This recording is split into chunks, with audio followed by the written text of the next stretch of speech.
going for drives or walks is just seeming like in this season of life, that is the only way I can fully guarantee that I'm going to have quiet time. So, perfect opportunity to chat with you. And this topic, I think, is really important, especially as women. I don't think we speak up enough. And I am a student of speaking up, especially in the last year for myself. I feel like I have spoken up for myself more in the past 365 days than I have in a really, really long time. So I'm excited to share just a little bit about what has worked for me and give you some hope and inspiration. So we are talking how to fearlessly, and I should say fear-less. So we're going to fear less when it comes to speaking up for ourselves, because it is important. If you take anything away from this episode, I want you to take away that speaking up for yourself is the ultimate form of self-love and self-worth and self-compassion, self-respect, because it is no one else's job. Now it got really dark. It is no one else's job to speak up for you than it is yours. You really do get to be your best advocate, and that is not always easy, especially if you have some wounds around speaking up, if it hasn't always felt safe to speak up for yourself. But your voice matters and your words matter. And so even if there is some fear around it, or trauma, fear and trauma, because they can absolutely connect, it doesn't have to be your forever. And I love the saying, it's not your fault that the trauma happened to you, but it is your job to heal. And so the more you heal, the more you will speak up for yourself. And so if you're in a constant state of like, oh my gosh, you don't love confrontation, you don't love to speak up for yourself, I have some tips for you, because this has definitely been an area before implementing what I call the naked method was not easy for me. Like literally, I don't want to say avoid, but I would do everything that I could to be a people pleaser, to make so many people happy, so that way I wouldn't have to be in a situation where I would have to speak up for myself. Like I just stuffed my emotions down, and it gets the best of you, and you realize, at least I did, that I'm stuck with me for the rest of my life.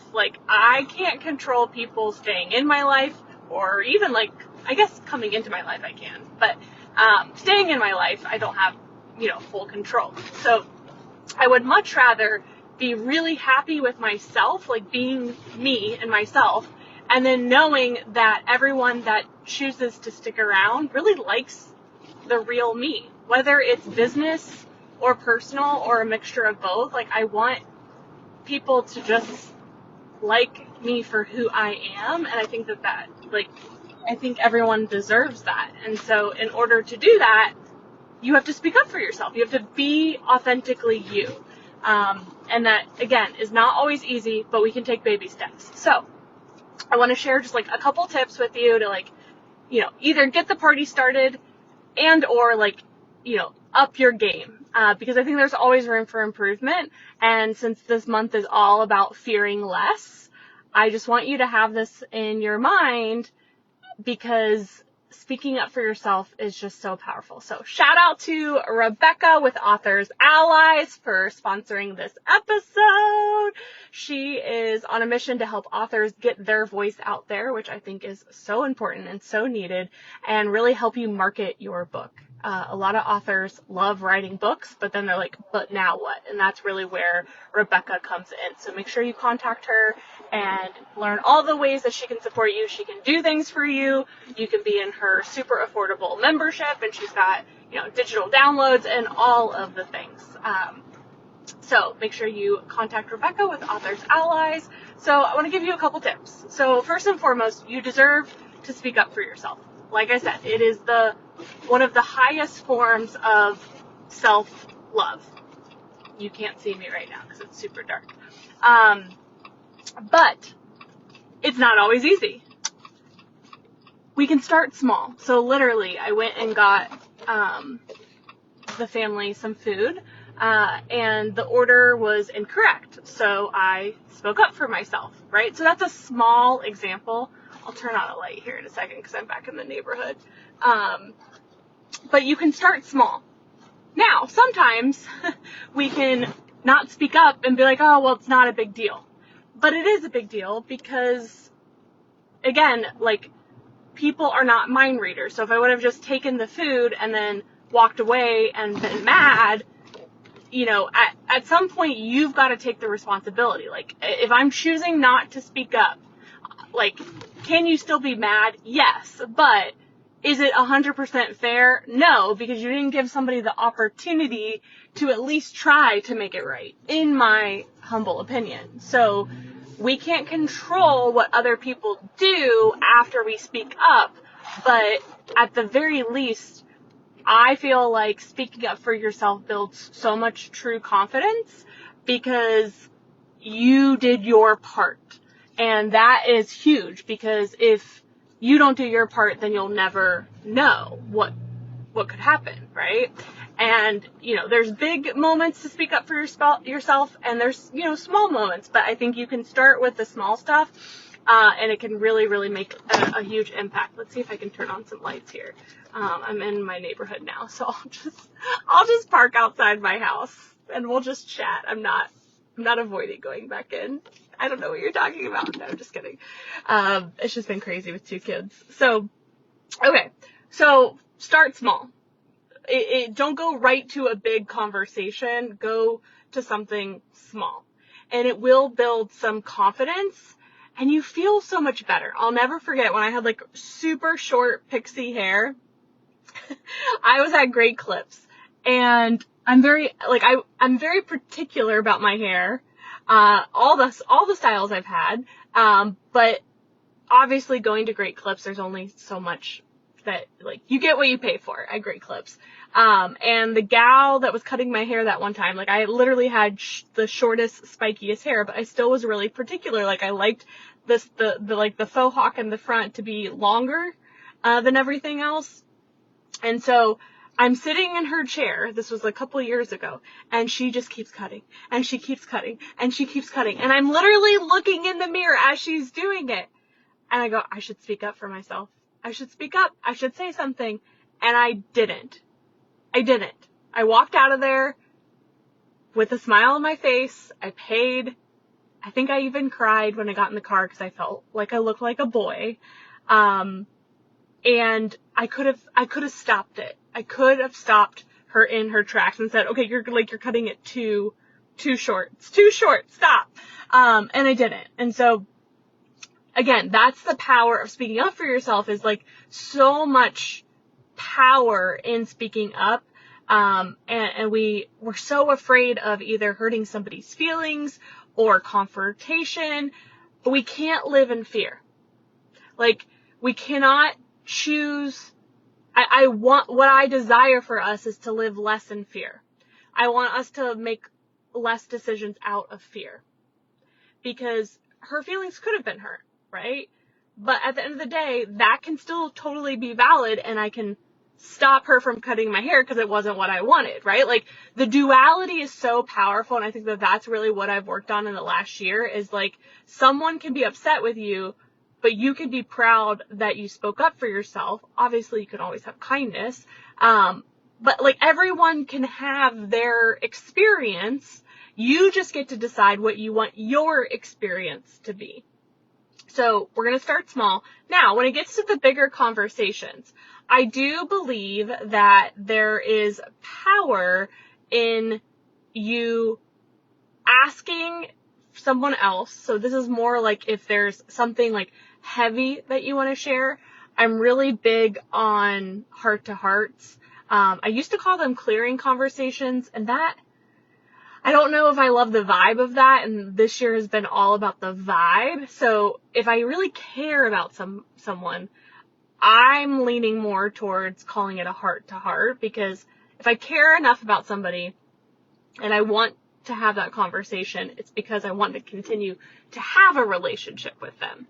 Sometimes there is a time and a place to not speak up. So, like, that's where it can get tricky. But if you're choosing not to speak up in a situation, to me, that means you don't want to have a relationship with that person. Because the only way we can have a true, healthy relationship is if we speak up for ourselves. So that can help you decide, should you speak up, should you not speak up? You don't always have to speak up immediately. Sometimes our emotions get the best of us, and we need time to process and regulate, and then you can come back. So it's not to say that, like, you can't come back to somebody and say, like, can I have a heart-to-heart? So I'm, like, a really firm believer on consent, especially in conversations. That person may say no. That person may say not right now. That person may say yes. And so us having that, like, again, healthy conversation, and everyone's, like, wanting to be in the conversation, can be so much more productive than, like, you coming at somebody and not having that consent, that permission.